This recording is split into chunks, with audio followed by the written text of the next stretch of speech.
Gracias, Jesús. Gracias, Jesús. ¿Cuántos están cómodos en esta mañana para escuchar la palabra? Sean todos bienvenidos.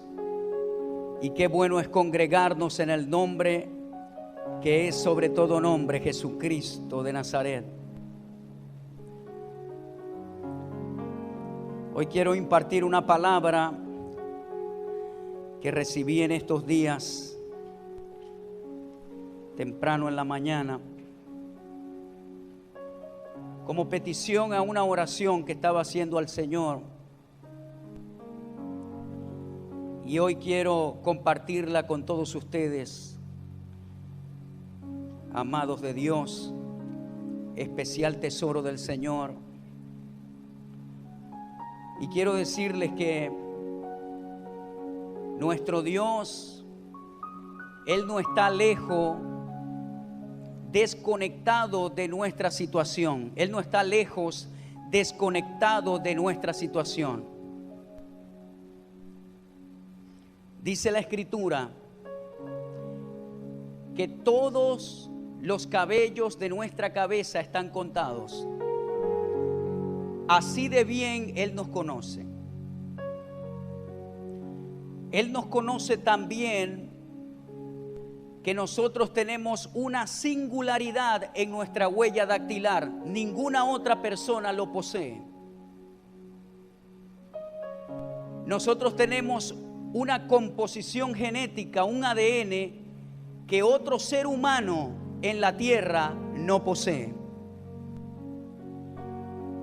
Así, los dos fetos se formen en la misma bolsa.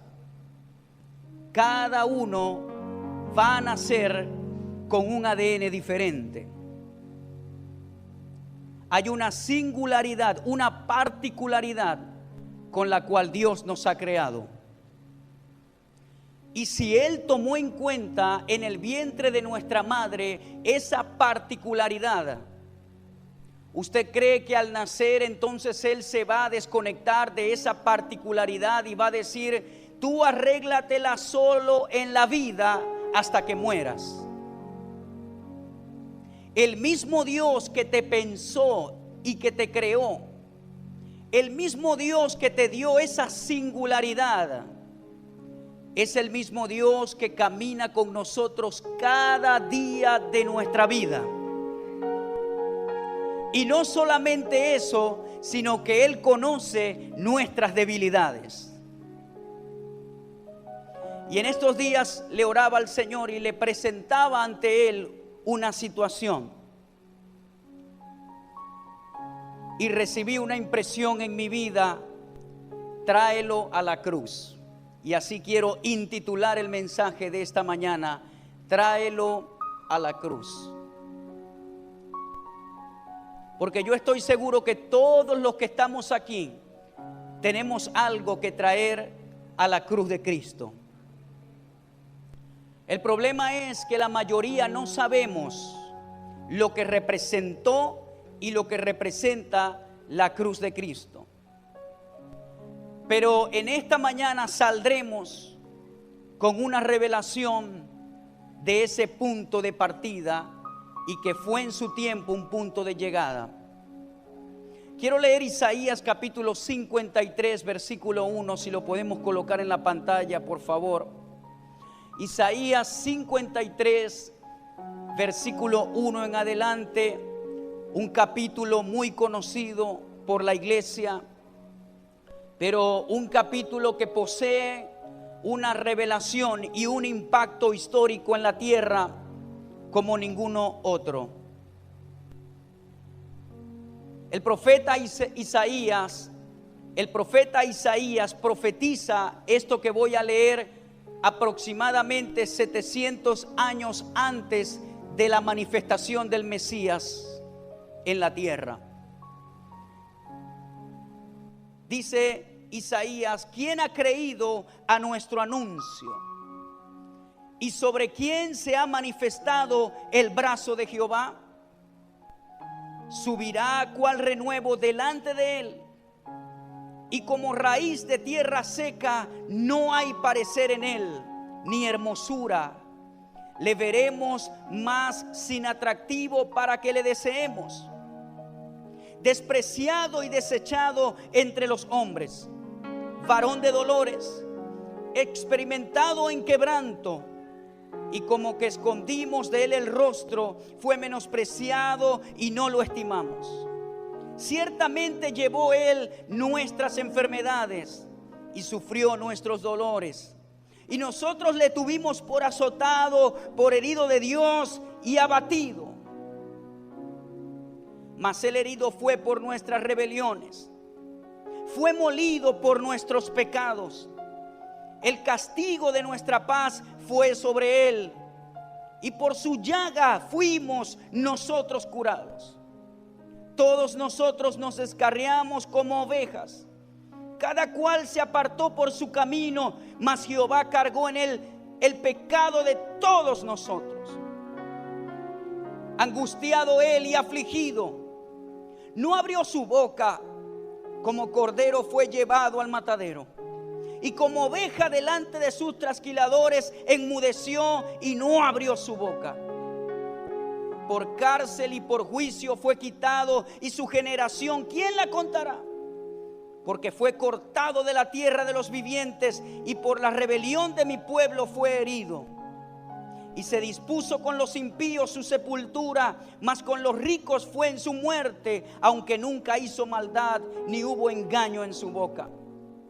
Con todo eso Jehová quiso quebrantarlo, sujetándole a padecimiento. Cuando haya puesto su vida en expiación por el pecado, verá linaje, vivirá por largos días, y la voluntad de Jehová será en su mano prosperada. Verá el fruto de la aflicción de su alma y quedará satisfecho. Por su conocimiento justificará a mi siervo justo a muchos, y llevará las iniquidades de ellos. Por tanto yo le daré parte con los grandes, y con los fuertes repartirá despojos, por cuanto derramó su vida hasta la muerte. Y fue contado con los pecadores, habiendo él llevado el pecado de muchos y orado por los transgresores. Qué palabra tan poderosa, profetizando lo que iba a ocurrir 700 años después en el Calvario, en el monte de la calavera, en Jerusalén. Allí el Señor cargó su cruz. Allí ocurrió el evento más importante de la historia de la humanidad. Allí ocurrió el evento de la salvación, no de un pueblo, sino de todas las naciones. La cruz del Señor representa para nosotros hoy en día la salvación de nuestro ser integral. Pero nos hacemos una pregunta: ¿qué es la cruz? La cruz fue un sistema de muerte que inventaron los romanos 200 años antes de la aparición de nuestro Señor Jesucristo. La cruz en ese tiempo representaba la cámara de gas, la silla eléctrica que nosotros tenemos hoy en día, una muerte difícil para los malhechores, para los ladrones, para los malvados. Jesús nació con el propósito principal de ir a esa cruz. Él murió usando la metodología más vil de su tiempo. No solamente llegó hasta la cruz, sino que la cargó en sus hombros. Se cumplió en detalle lo que vio el profeta Isaías. Él fue a la cruz del Calvario y murió por toda la humanidad. La cruz representó un punto de llegada en el plan de redención. Génesis capítulo 3 versículo 15 dice que la simiente de la mujer te aplastará la cabeza, hablando de Satanás, y tú le herirás en el calcañar, símbolo del padecimiento de Jesucristo. Cuando la palabra profética de la redención llega allí en Génesis, está diciendo: la simiente de esta mujer un día te va a aplastar la cabeza, pero él será herido. Él va a sufrir muchísimo. Y allí comienza el plan de redención, y Dios levanta a un Abraham, Dios levanta a un Moisés.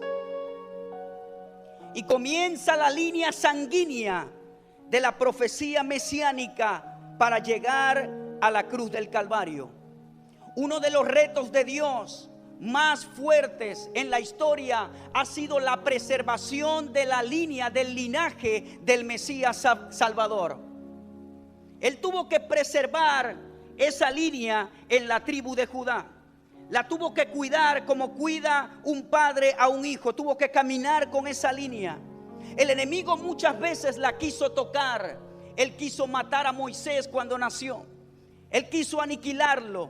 Él quiso acabar con la línea sanguínea que traería al Mesías Salvador. ¿Por qué? Porque Dios tenía que proteger el cumplimiento de la cruz, porque iba a ser una ratonera para el reino de las tinieblas.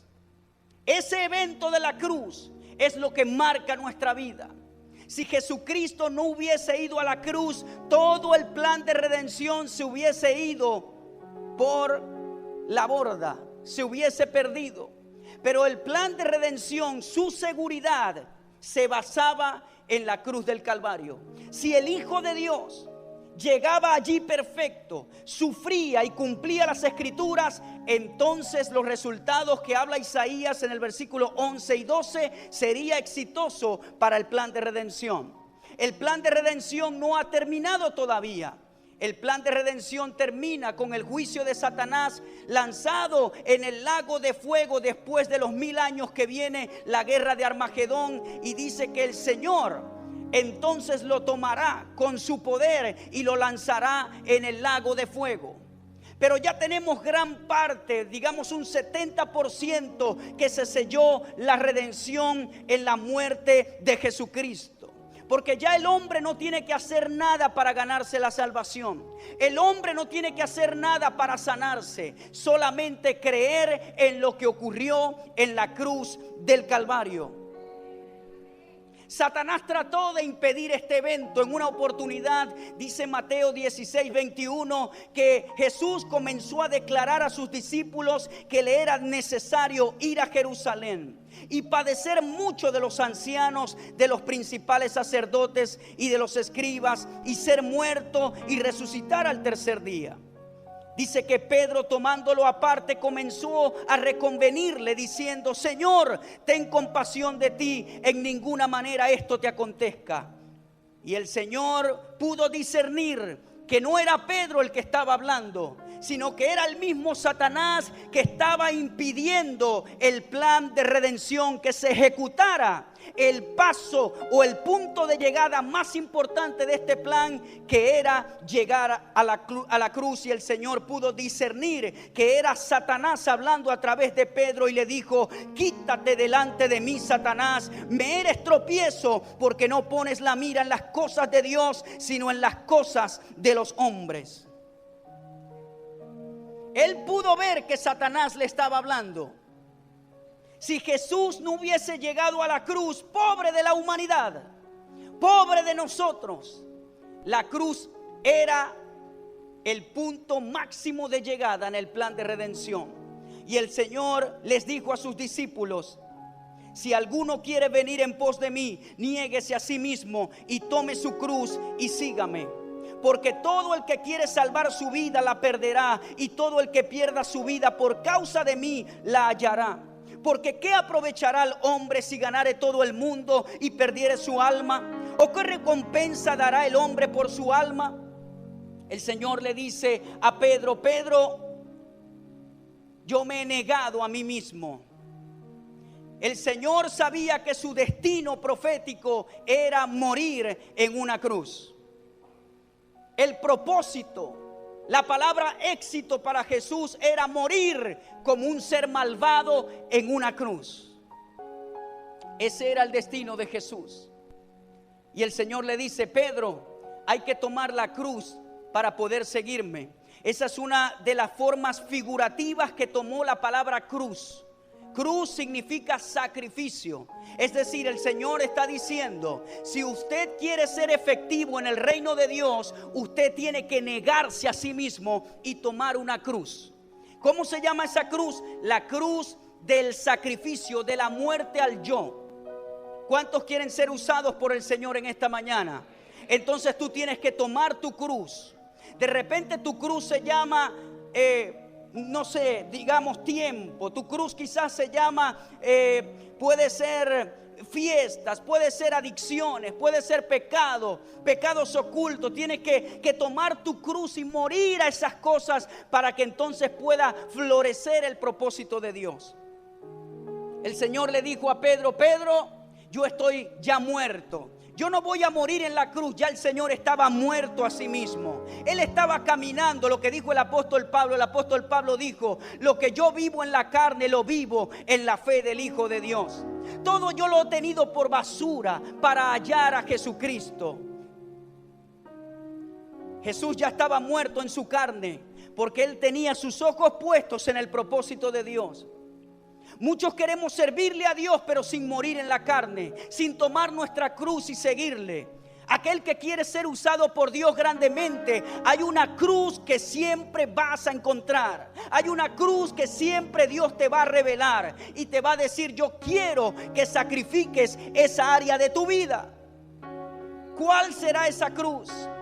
Solamente tú la conoces, solamente tú la sabes, pero algo sí sé yo. Tú has nacido con sentido de destino y Dios quiere llevarte allí a ese punto, a ese clímax, a ese punto máximo. Pero tenemos que tomar la cruz y seguirle. Él te va a revelar cuál es el sacrificio. Pero volviendo al tema, Pedro, movido por Satanás, trató de desequilibrar a Jesucristo. Y él pudo ver la voz del enemigo. En la tentación el enemigo le dijo, adórame y te doy todos estos reinos que legalmente me han sido entregados. Si usted estudia las escrituras hasta la muerte de Jesús y estudia la Biblia, usted se dará cuenta cómo el enemigo quiso echarle mano al linaje, a la descendencia que traería al Mesías. Pero diga conmigo, no lo logró. Jesús murió en la cruz. Se cumplió el propósito. Cuando Jesús murió en la cruz, creyeron muchos, hasta sus discípulos, que todo se había acabado. Ellos no comprendían, habían caminado con Jesús 3 años y medio y no sabían, no lo conocían. Ellos no tenían la revelación que Jesús había nacido para morir. Y cuando murió todos se fueron tristes. Dice la escritura que varios de ellos fueron y volvieron a la pesca. Agarraron sus redes y se fueron a pescar tristes. No entendieron el caminar de Jesús en la tierra. Entonces esa palabra cruz tomó un significado de sacrificio. Pero dice la escritura también en Gálatas 3:13, Cristo nos redimió de la maldición de la ley, hechos por nosotros maldición. Porque está escrito, maldito todo el que es colgado en un madero, en una cruz. El apóstol Pablo cita la escritura de Deuteronomio capítulo 21, versículo 23. Maldito todo el que es colgado en un madero. Jesús se hizo maldición cuando fue a la cruz. El primer significado de la cruz es maldición. Todo aquel que es colgado en un madero toma la maldición de la humanidad. Cuando dice Cristo nos redimió de la maldición de la ley, no está diciendo que la Torá, que la ley dada a Moisés es una maldición. Pablo lo que viene explicando en el texto o en el capítulo 3 está hablando del sistema de la ley que no pudo hacer libre al ser humano. Y vino Cristo cumpliendo la ley y Él nos libró de toda maldición. Y dice la escritura, porque la ley del Espíritu de vida en Cristo Jesús me ha librado de una ley que se llama la ley del pecado y de la muerte. No necesariamente son los mandamientos que le dio a Moisés. Está hablando que el sistema de la ley no pudo justificar al hombre. Los sacrificios que se hacían en el templo, las ofrendas que se entregaban para la cobertura del pecado, no pudieron justificar a la humanidad. Pero cuando Cristo murió en la cruz, entonces una nueva ley se activó, que se llama la ley del Espíritu de vida en Cristo Jesús. Y esa ley nos libró de una ley que se llama la ley del pecado y de la muerte.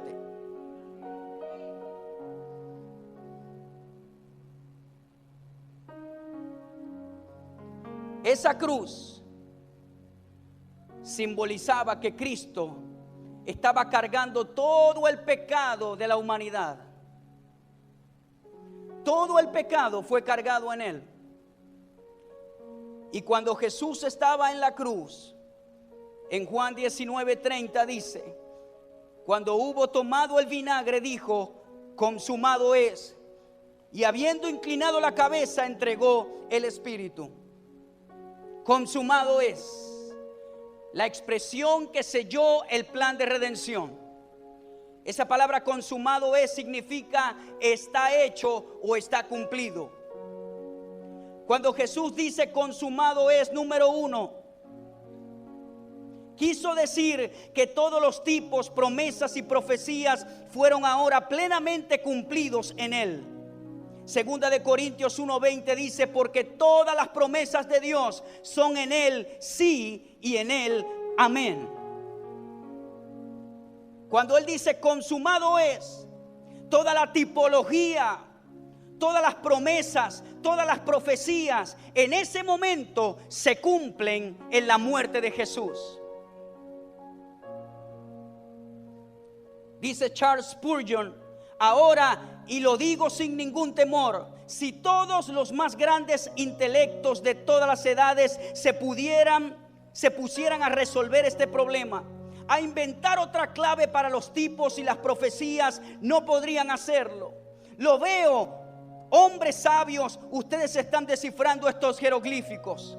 Alguien sugiere una clave y abre 2 o 3 de estas figuras, pero no puede proseguir, pues la siguiente figura lo desconcierta. Otro estudioso sugiere otra clave, pero resulta que falla allí donde es más necesaria. Y otro, y así estos maravillosos jeroglíficos trazados en antaño por Moisés en el desierto deben quedar sin explicación. Nadie los puede explicar hasta que alguien pasa al frente y proclama la cruz de Cristo, Hijo de Dios encarnado. Entonces todo se aclara de tal forma que uno corre y puede leer, y hasta un niño lo puede entender.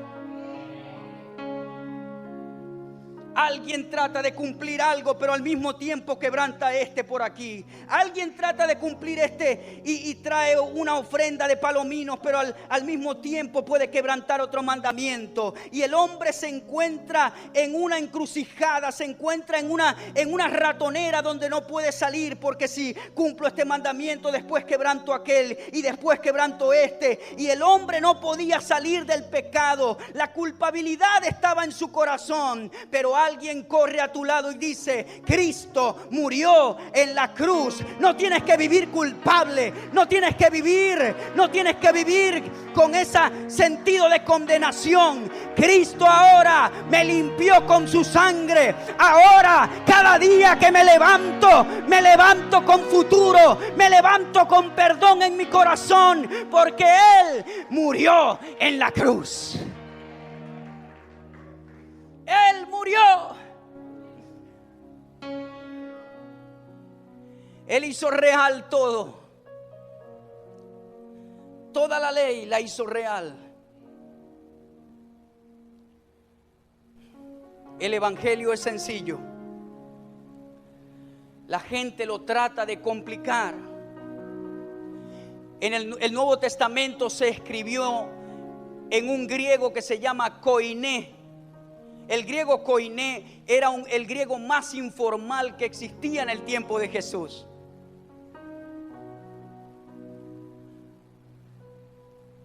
Y lo tradujeron de esa manera, o lo escribieron de esa manera por el comercio que existía. Mucha gente no hablaba bien el griego y escribían en koiné, escribían en el griego informal. Yo tengo amigos árabes y ellos me dicen: Jarvis, yo sé hablar árabe informal, pero si escucho un noticiero no lo comprendo mucho porque no manejan el árabe formal. La Biblia, el Brit Hadashah, el Nuevo Testamento, fue escrito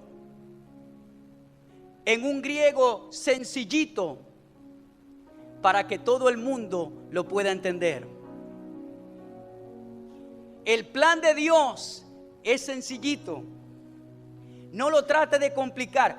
Pastor, ¿qué está diciendo? Le invito desde hoy a leer Mateo, Marcos, Lucas y Juan y se va a dar cuenta de lo que estoy hablando.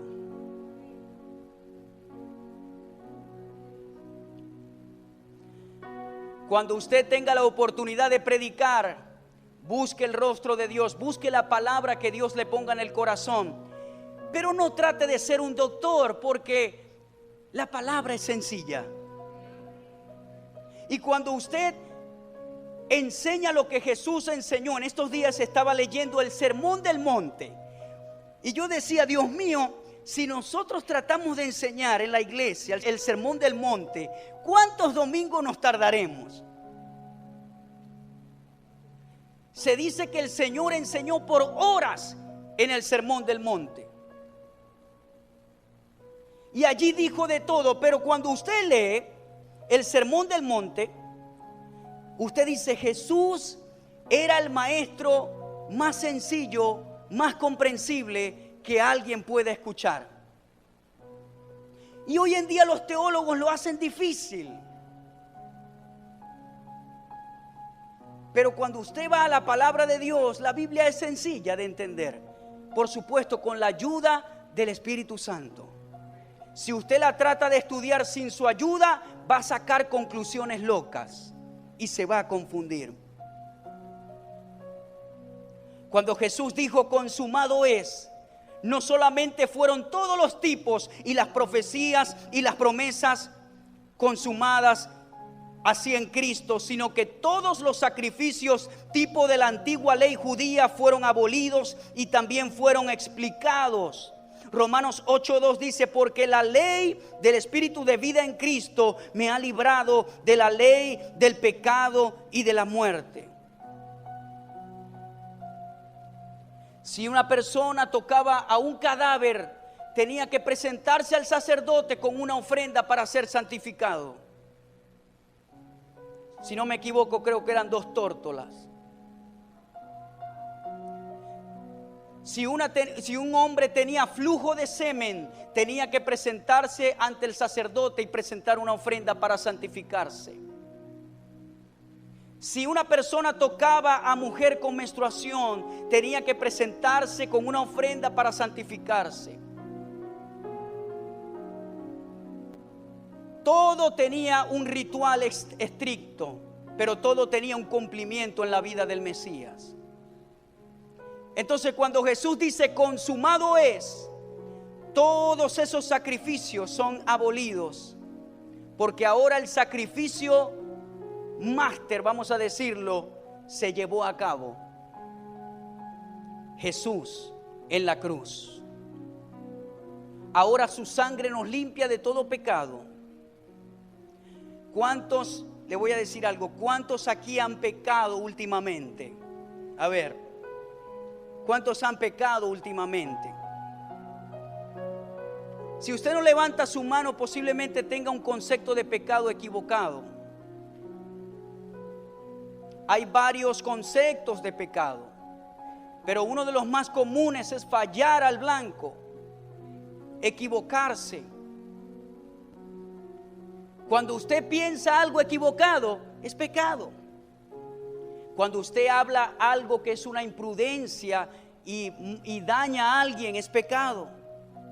Cuando usted en el corazón tiene una intención equivocada, eso es pecado. Jesús dijo: si usted mira a una mujer para codiciarla, ya adulteraste en el corazón. Jesús dijo: habéis escuchado, no mataréis. Pero si alguien odia a su prójimo, es como si lo asesinara.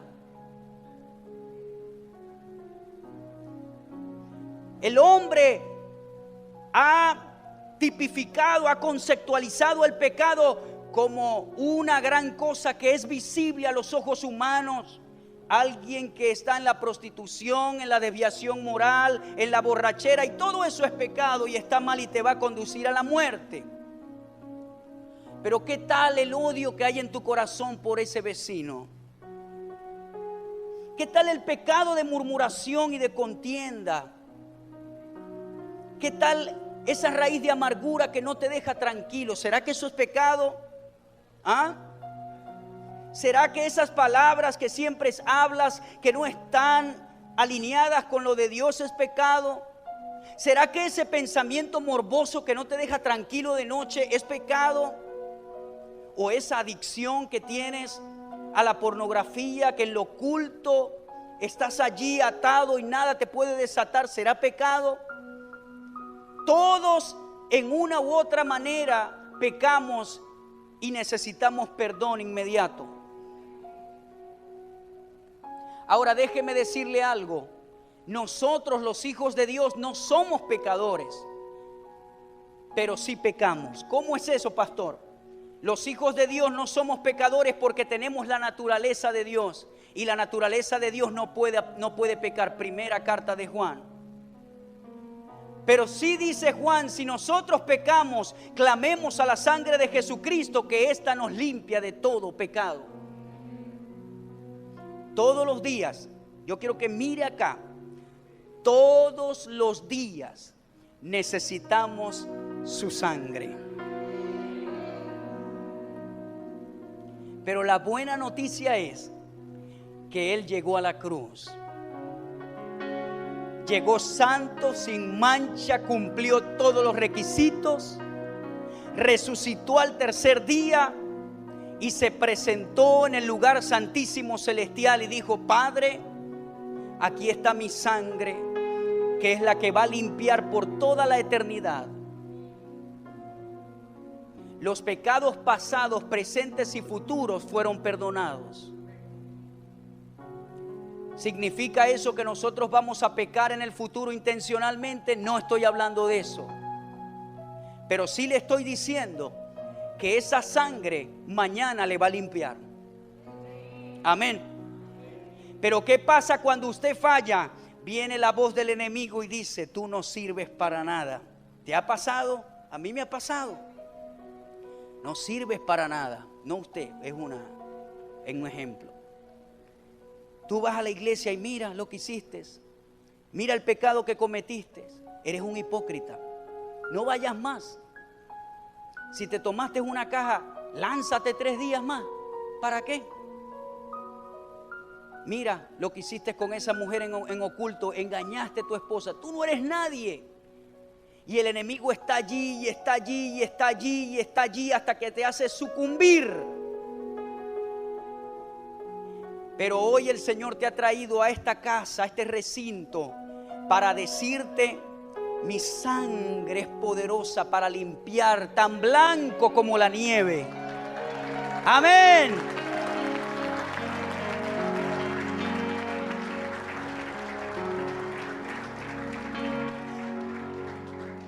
¿Quién me podrá condenar? El único acusador se llama Satanás. Un hermano, le voy a decir algo: alguien que te traiga el pasado está siendo usado por Satanás y no por Dios. Porque tu pasado ha quedado en el pasado, y no solamente ha quedado en el pasado, sino que fue escondido en lo profundo de la mar. ¿Qué lo hizo posible? Su sangre. Ya usted no tiene que ir a sacrificar ninguna cosa para que Dios lo perdone. Jesús se sacrificó y resucitó. ¿Qué va a hacer usted cuando falle? Señor, soy dependiente de tu sangre, perdóname. Y Él te limpiará instantáneamente, aunque usted no lo sienta en el momento. Cuando Jesús dijo: consumado es, el Salvador quiso decir, sin duda, que en ese momento su obediencia perfecta había sido consumada. Filipenses 2:8 dice: y estando en la condición de hombre, se humilló a sí mismo, haciéndose obediente hasta la muerte y muerte de cruz. Cuando él dijo consumado es, dijo lo logré.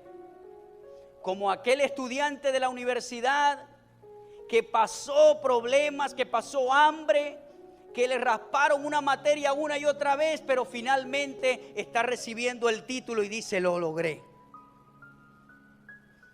Yo me imagino que Jesús, cuando expiró, consumado es, dijo: Señor, llegué calificado.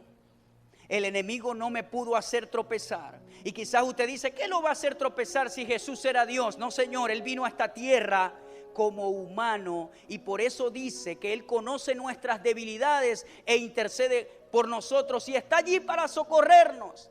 Y dice la Escritura que el Hijo de Dios fue tentado en todo. La tentación no es pecado, pecado es cederse a la tentación. Usted no se puede sentir culpable por todo. Le vino un mal pensamiento: ay, soy un pecador. No, ese es el enemigo. ¿Qué es pecado? Obedecer a ese pensamiento que le viene a la mente. Jesús, dice la Escritura, fue tentado en todo, pero sin pecado. Es decir, no se dio a la tentación. Jóvenes que están aquí, te va a venir la tentación. Te va a venir. Y el enemigo te va a decir: tú sí eres tonto. Mira cómo tienes a esa muchacha y no la aprovechas. Tú sí eres tonto. O le va a decir a la muchacha: tú sí eres tonta. No aprovechas eso. Ve, en mi adolescencia el enemigo trató de desviar el propósito de Dios en mi vida. Trató. Pero por encima de todo yo me mantuve santo al Señor en el contexto que estoy hablando. No quiero sonar muy espiritual, pero vencía y decía: Señor, aquí voy, voy a vencer. Bienaventurado el que no se sentó en sillas de escarnecedores, porque ese recibirá la corona de vida. Resiste la tentación. Muchos te van a invitar a hacer cosas. Ve los novios que están aquí, resistan la tentación. Traten de hacer cercos en sus vidas que le mantengan bien para llegar al altar. Todo paga en la vida. Amén. Pero el enemigo, cuando tú haces esas cosas y esos votos a Dios, te dice: tú sí eres anticuado, tú sí eres tonto, ya eso pasó de moda. ¿Para qué te vas a casar? Vive en concubinato, conócela primero y dígame si no resulta, después te tienes que divorciar. Ve, todo tiene una razón. Y por eso es que esta sociedad está loca como está. Porque la sabiduría humana Dios la ha enloquecido. Pero el sacrificio paga. Ahora, si usted ha cometido errores en la vida, mi intención no es resaltarlos. Mi intención es que desde hoy en adelante usted diga: sí, voy a sacrificarme, me voy a mantener en santidad para Dios. No ve, la gente quiere que Dios los use. Y la gente quiere que Dios los use grandemente, pero sin sacrificio, sin costo alguno. No es posible. No es posible. Hay un sacrificio, hay un costo que hay que pagar y Jesús lo pagó. Y cuando Él dijo consumado es, su obediencia estaba siendo manifiesta. Dijo: tengo el título, Padre. Y eso es lo que dijo Pablo. Él dijo: he ganado la carrera, he guardado la fe, he peleado la buena batalla. ¿Ves? Pablo fue decapitado aproximadamente en el 65 después de Cristo. Pablo no murió muy viejo. Pablo tendría aproximadamente unos 60 años casi cuando murió, dice la historia. Y murió decapitado y escribió antes de morir la segunda carta de Timoteo. Se la recomiendo que la lea. Allí él da todo el corazón a su hijo Timoteo de las instrucciones en la iglesia y consejos personales para Timoteo. Y él dice: he peleado la buena batalla, he ganado la carrera, he guardado la fe. ¿Cuántos de nosotros vamos a decir así cuando ya más adelante? Bueno, comience desde hoy. Van a venir obstáculos en el evangelio. La gente cree, y esté conmigo, ya vamos a finalizar. La gente cree que en el evangelio usted no va a tener tropiezos. Dice la escritura que por causa de la palabra viene persecución. La otra vez mi papá predicando decía: habían mujeres que ya a mí no me querían hacer caso, y cuando vine a Cristo me hacían caso.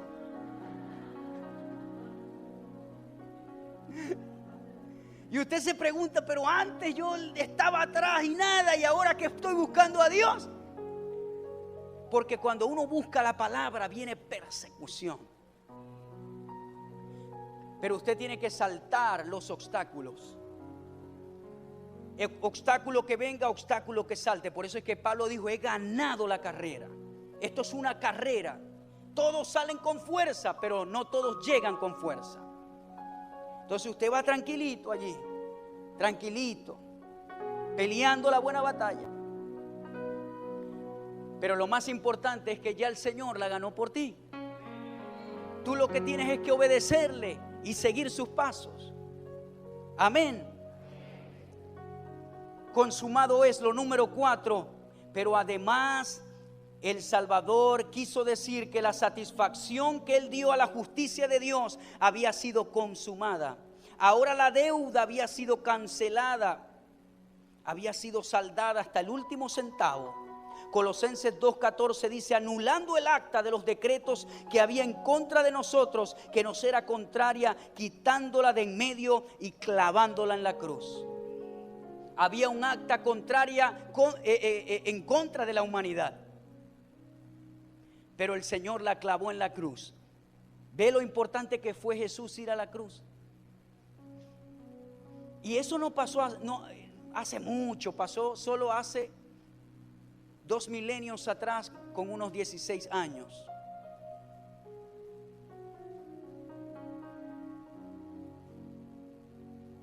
¿Sí? Él clavó esa acta que estaba en contra de nosotros, que decía humanidad perdida por el pecado. Pero en la cruz Él te justificó. ¿Quién me podrá condenar si Él me justificó? Y digo esto para leer el último. ¿Quién me separará del amor de Cristo?, dijo Pablo. Tribulación, tribulación, angustia, hambre, desnudez, dijo Pablo, ángeles, principados. Él dice: ciertamente nada ni nadie me podrá separar del amor de Dios que es en Cristo Jesús. Nadie.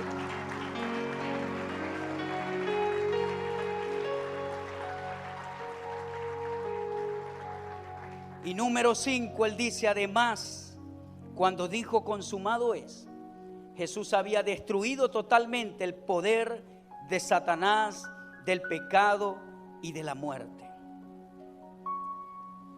Hebreos 2:14 dice: así que por cuanto los hijos participaron de carne y sangre, Él también participó de lo mismo, para destruir por medio de la muerte al que tenía el imperio de la muerte, esto es, al diablo, y librar a todos los que por el temor de la muerte estaban durante toda la vida sujetos a servidumbre. Colosenses 2:15 dice: y despojando a los principados y a las potestades, los exhibió públicamente, triunfando sobre ellos. ¿Dónde? En la cruz. El lugar triunfante, parece extraño, muestra la cruz y no la resurrección. La cruz fue definitiva. para el plan de redención. Dice que allí en la cruz, cuando dijo consumado es, entonces Jesús había destruido totalmente el poder de Satanás, del pecado y de la muerte. Y usted dice, ¿cómo de la muerte si vamos a morir? Es que la muerte física, de eso no está hablando de la muerte espiritual. Porque cuando nosotros morimos, no morimos, vamos a un lugar mejor. Cuando usted parta de la tierra, quitó las estacas y se mudó a un lugar mejor. Amén. Ahora la pregunta definitiva que le dije al principio, que el Señor ministró a mi corazón: ¿qué tienes que traer tú a la cruz en este día? ¿Ah? La cruz era símbolo de maldición, pero después que Jesús fue a la cruz, resucitó un nuevo significado para la cruz, que es símbolo de redención. ¿Ok? La cruz es símbolo de redención ahora. En esa cruz Él murió por nosotros. ¿Qué tienes que traer tú en este día a la cruz? Pecado, Él lo venció en la cruz. Temor, Él lo venció en la cruz. Condenación, Él te limpió con su sangre en la cruz. Enfermedad, por su llaga, leímos en Isaías 53, tú fuiste sanado. ¿Qué tienes que traer en este día? Yo quiero que tú lo medites y lo presentes al Señor hoy.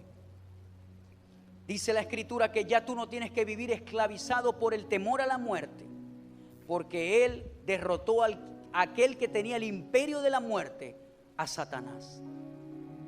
Deja tu vida del pasado atrás, los pecados del pasado atrás, y comienza a vivir conforme al plan de redención que fue sellado en la cruz del Calvario. Gracias, Señor. En esta mañana, Padre, te damos muchas gracias por lo que has hecho en la cruz por tus hijos y por toda la humanidad. Nos limpiaste, nos sanaste, nos libraste de todas nuestras ruinas, nos separaste, Señor. ¿Quién nos separará de tu amor? Nadie nos podrá separar. Gracias, Señor. Gracias, Señor. Vamos a comenzar a hablar bien. Vamos a comenzar a renovar nuestra mente con su palabra. Cuando nos venga una mala intención, decimos: Señor, perdóname si he pensado mal en mi corazón, si he tenido raíces de amargura, perdóname. Hay alguna persona aquí que no ha aceptado a Cristo como Salvador. Si estás aquí en esta mañana, el paso inicial es aceptar la cruz. Aceptar la cruz. Vamos. Si estás en este día y no has aceptado a Jesús, al que murió por ti, yo te invito a que pases en este día y le digas: Señor, yo te acepto de todo corazón. Gracias, Padre. Gracias. Gracias. Gracias. Aquí viene un joven. Gracias, Señor.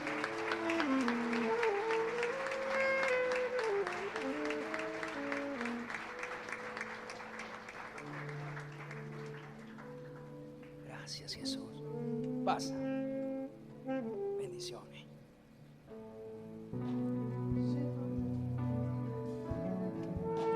Gracias, Padre. Cierre sus ojitos allí un momento y háblele al Señor. Háblele a Él. Gracias. Gracias. Gracias, Padre. Gracias, Jesús. Amén. Gracias, Jesús. Póngase de pie por un momento. ¿Qué tienes que presentar en la cruz en este día? A ver, piénselo. ¿Algún temor, alguna enfermedad, alguna dolencia en tu cuerpo? ¿Algún pecado oculto que no te deja avanzar? ¿Algún desánimo en tu vida?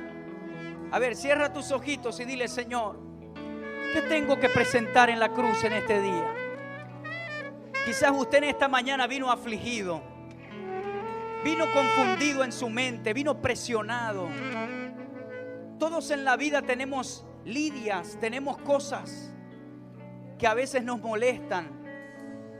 A veces hay temores y te levantas en la madrugada y no hallas el sueño por pensar. Problemas en el matrimonio, con los hijos. ¿Qué tienes que presentar en la cruz? Este mensaje hoy lo traje no para entretenerte en este día.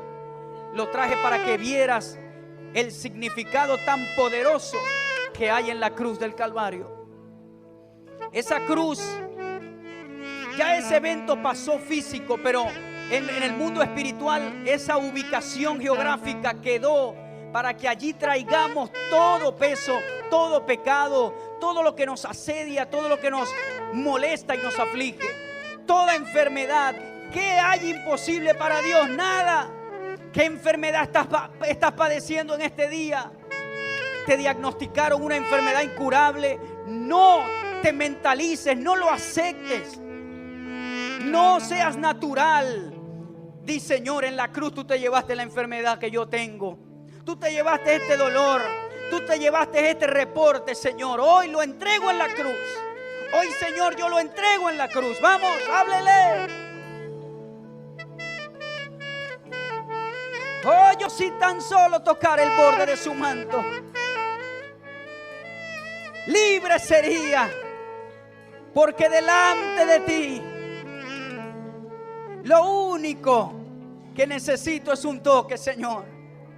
Un toque al Maestro. Vamos, háblele en esta mañana por un ratito más. Vamos. Gracias, Jesús. Gracias.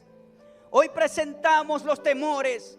Hoy presentamos los dolores, las tragedias, los traumas que han marcado el corazón.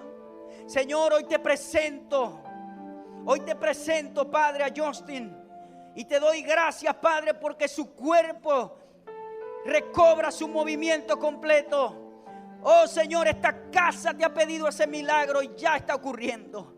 Ya está ocurriendo, Padre, ya está ocurriendo. Oh, te presentamos a la cruz, presentamos en la cruz este milagro que fue pagado hace más de 2000 años atrás. Oh, Señor, gracias, gracias.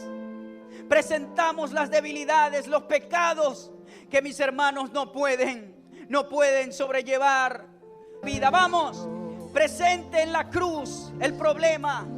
Presente en la cruz el problema que usted está sufriendo. A ver, pronto va a comer, pronto se va a casa. Tranquilo, todo eso lo hacemos todos los días. Pero todos los días no tenemos este kairos que estamos teniendo en este momento para presentar en la cruz lo que estamos sufriendo. Oh, Señor, los temores, los pánicos, toda la ansiedad, la tristeza, todo lo que no es tuyo, Padre, todo dolor, todo plan del enemigo. Oh, Señor, lo llevamos a la cruz allí. Lo llevamos a la cruz. Todo plan de fracaso lo llevamos a la cruz. Oh, Señor, llevamos a la cruz la culpabilidad, la condenación. Llevamos a la cruz el adulterio. Llevamos a la cruz la fornicación. Llevamos a la cruz, Señor, todo lo que no es tuyo. Los malos pensamientos, las malas intenciones, la pobreza, la ruina, la miseria. Oh, Señor, a la cruz lo llevamos.